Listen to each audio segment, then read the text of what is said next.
আশ্চর্য, আপনি এখন এই ঘরের মধ্যে?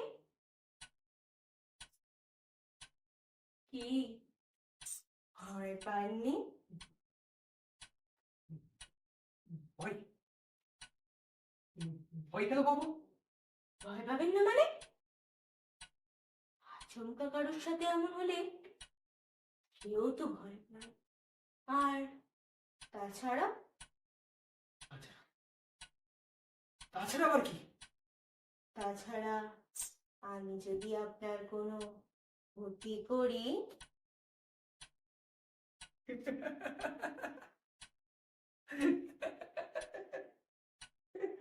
হাসছেন যে? বিশ্বাস হলো না বুঝি আমার কথা?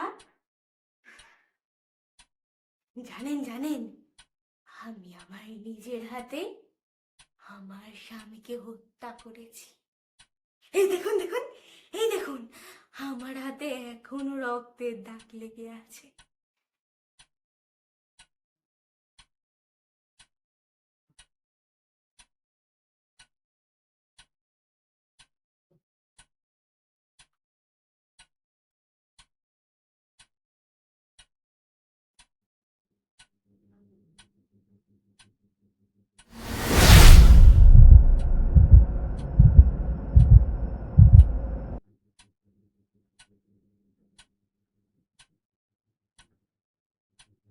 কেন বারবার আপনি আমাকে দেখার চেষ্টা করছেন? আমি না চাইলে আপনি আমায় দেখতে পাবেন না, কিন্তু আমি ঠিক আপনাকে দেখতে পাবো।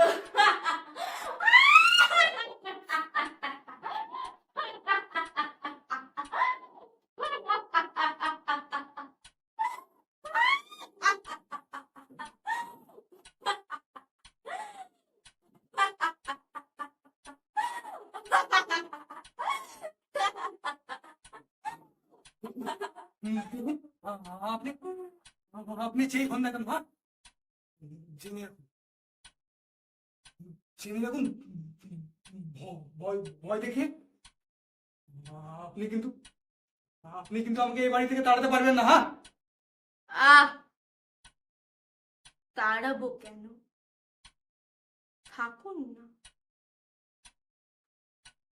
তা কেন মরতে এলেন এ বাড়িতে? এ বাড়ির যে বদনাম আছে তা আপনি জানতেন না?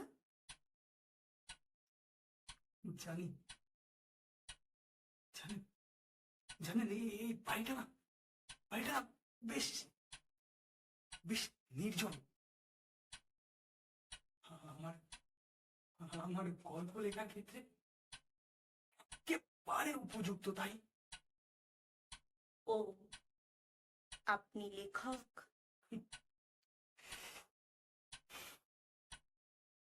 ওই লেখার চেষ্টা করি মাত্র। তা ভালো, অনেক দিন পর কারোর সাথে কথা বললাম, জানেন, বেশ ভালো লাগলো। আজ তবে আসি।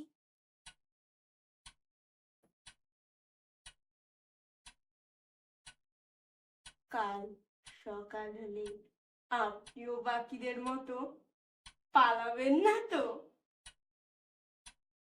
পালাবো? আরে, পালাবো কেন? পালানোর মতো পালানোর মতো তো কোনো কারণই ঘটেনি। দাদা আসবো? আরে দাদা, হ্যাঁ, আসুন আসুন আসুন। আপনি এখনো এই বাড়িতে আছেন? লোকমুখে শুনলাম আপনি এখন এখানে, যাই আপনার সাথে দেখা করতে আসলাম। তা আপনি আছেন কি করে? আমি আছি। আছেন এখানে? এখানে একটা কোনো ভয়ের কোনো ই পাননি? আচ্ছা আচ্ছা, আসুন। আরে শুনুন, তার ভূতের সাথে বুঝলেন, কাল রাতে দেখা হয়েছে। সে কি? বলছি কি, মনে হচ্ছে একটা নতুন রোমান্টিক গল্প পাবো। দাদা, আমি আসছি দাদা। আরে আমি চলে আসছি। যাবেন কেন? না না না না আরে দাদা। প্রথমবার এলেন, আসুন না। দাদা, ঠিক আছে ঠিক আছে, থাক থাক। আরে আমি আসছি। চাটা তো খেয়ে যান। না ঠিক আছে, অন্য আরেকদিন আসবো দাদা। আপনি সুস্থ থাকুন, আমি আচ্ছা, আসছি। ঠিক আছে, নমস্কার দাদা, সাবধানে যাবেন। ঠিক আছে দাদা।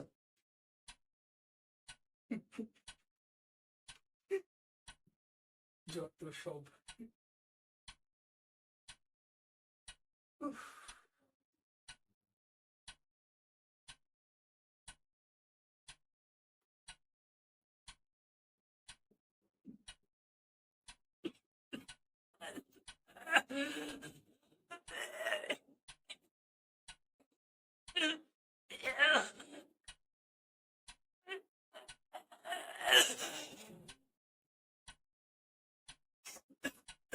কেমন লাগলো রোমান্সের ছোঁয়া? আর গেছে নাকি?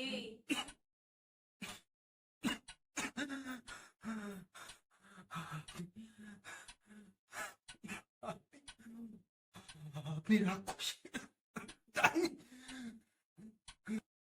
আমি রাক্ষসী, আমি ডাইনি। তবে জেনে রাখুন, দু একজন পুরুষকে হত্যা করে কিন্তু আমার আশ মেটেনি। প্রয়োজনে আরো করতে পারি। সর্বনাশ, আপনার আপনার লক্ষণ তো ভালো ভাই।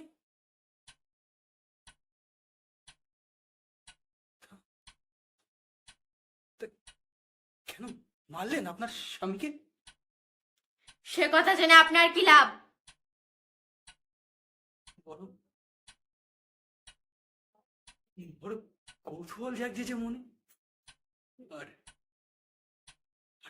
আমিও যদি একটা নতুন গল্পের প্লট পাই।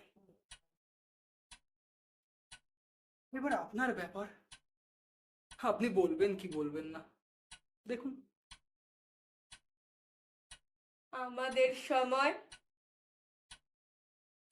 অভিনেত্রী নর্তকী হওয়াটা সমাজের চোখে কলঙ্ক ছিল। টাকার লোভে আমার স্বামী আমাকে রঙ্গমঞ্চে ঠেলে দেয়। তারপর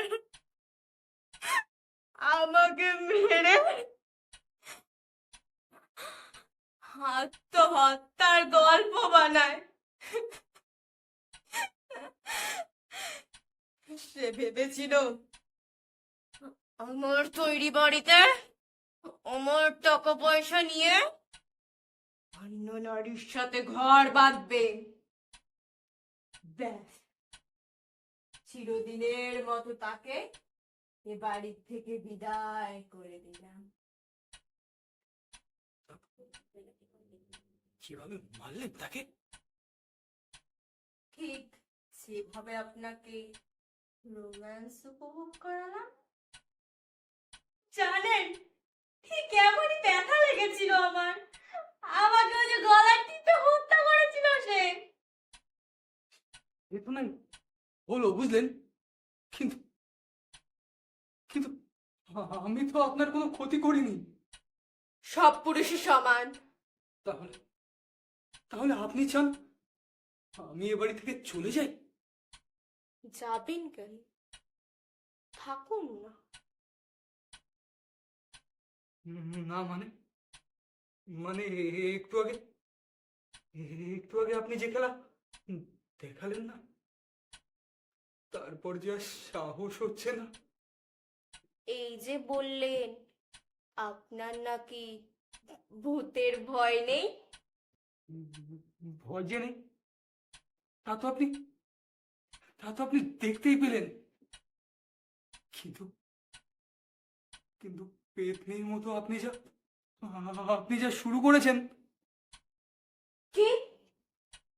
আপনি আবার আমাকে পেতনি বললেন? জানেন একবার আমাকে রঙ্গমঞ্চে দেখার জন্য পুরো হল ভরে যেত। টিকিটের জন্য মারামারি হতো। আহ, আরে তখন তো আর আপনি পেতনি ছিলেন না নাকি? ধরবো নাকি গলাটা টিপে? এই সত্যি সত্যি ধরবেন নাকি? অসম্ভবও কিছু নয়। শুনুন, আমি আমি মনে মনে ঠিক করে ফেলেছি, বুঝলেন? এবারই এবারই আমি ছাড়ছি না। বেশ, তবে তাই হোক।